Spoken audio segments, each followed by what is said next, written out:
But first tonight, security guards forcibly removed reporters from a One Nation conference at Ipswich this afternoon. One Nation leader Pauline Hanson lashed out at the media for biased reporting against her party. She claims it cost One Nation 2 seats at the state election. The One Nation leader is refusing to deal with her own city's local newspaper. Who's a QT journalist? At this afternoon's press conference, first a journalist,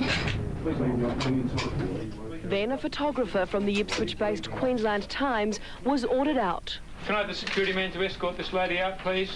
Their removal, punishment, says Ms Hanson, for a campaign of so-called biased reporting that cost One Nation seats. I believe it's because their biased reporting and their stories caused Heather Hill and a couple of the other and another candidate to actually lose their seats. There's been no official complaint to the Press Council, but today a tirade of criticism levelled at all media organisations.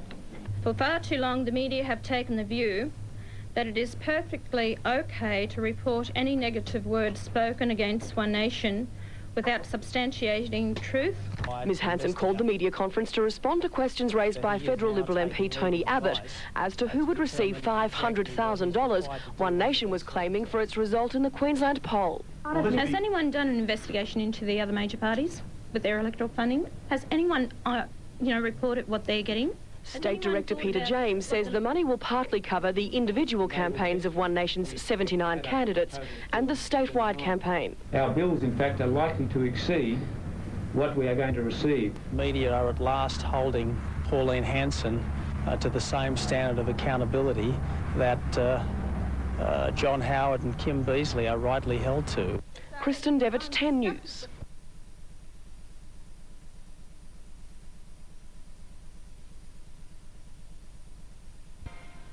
Good evening.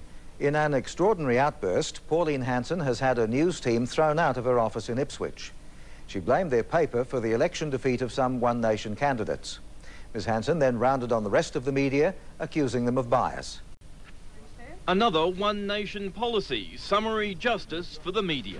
Security man, please. A Commonwealth armed guard for a female news photographer as well. Extreme action against the Queensland Times, Ipswich's daily paper, which hotly denies her claim. And I believe it's because their biased reporting and their stories caused Heather Hill and a couple of the other and another candidate to actually lose their seats. And it seems the party's cool over another headline. When you read headlines such as yesterday's Sun Herald, Pauline pockets $500,000. Taxpayer funds One Nation is entitled to get, despite views of a different kind at the weekend. Pauline Hanson's party doesn't have 500 members. It can't be validly registered, and therefore Pauline Hanson's not entitled to that $500,000 in taxpayers' money. I am the victim of Tony Abbott. It's also been revealed Ms Hanson has failed to mention her company director status in the MP's pecuniary interest register. I will admit that, but I wasn't aware that I was to put that down. One Nation admits it's under pressure. The party has slipped in the polls, down in Queensland since the election, holding at 12% nationally. But I can assure you I'm not going to let them beat me. I'm not going anywhere. Meanwhile, the government says it was inappropriate to use a member of the Australian Protection Service to evict the news team from today's news conference. Michael Lyons, National 9 News.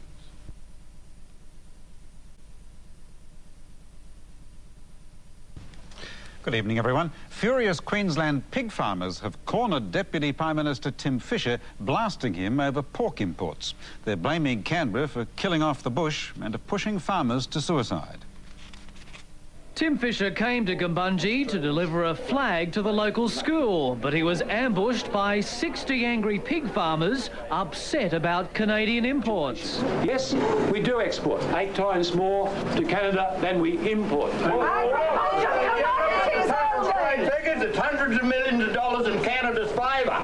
Pork farmers telling the Prime Minister the bush is literally dying. In here are the names of 2 pig farmers who committed suicide.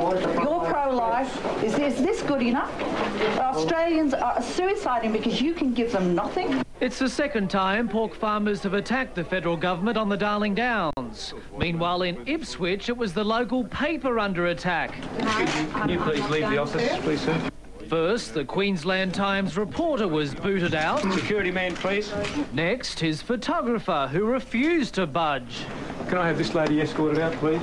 The ban is permanent. Pauline Hanson blames the QT for Heather Hill's loss in the state election, and she accuses the rest of the media of consistently lying about One Nation. And who really takes the time to go and check out the facts with this?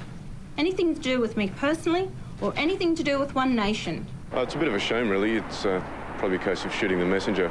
Peter Doherty, 7 Nightly News.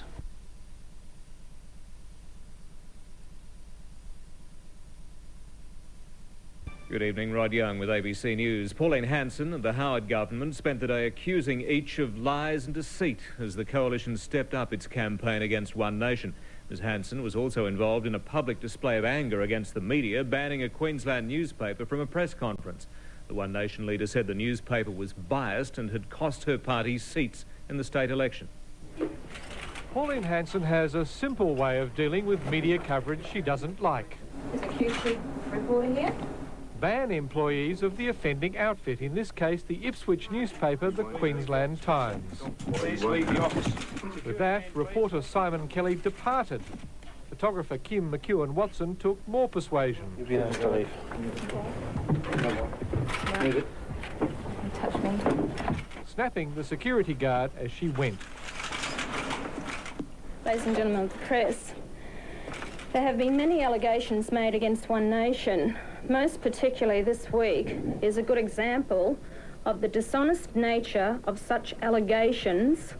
What then of the fact that Miss Hanson's role as a director of Pauline Hanson's One Nation Limited is not listed as required on her parliamentary register of members' interests? It is an oversight by me, and of course I will look into that, and if I'm to put it down, fine. But I don't receive any monies whatsoever. The Coalition's no-holds-barred campaign against One Nation suffered a blow today.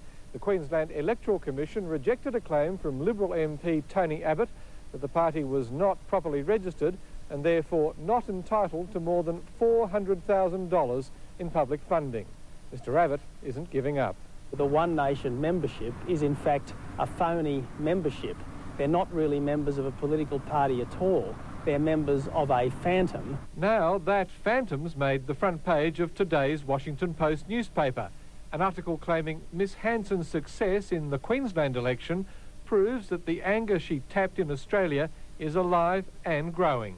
Jim Middleton, ABC News, Canberra.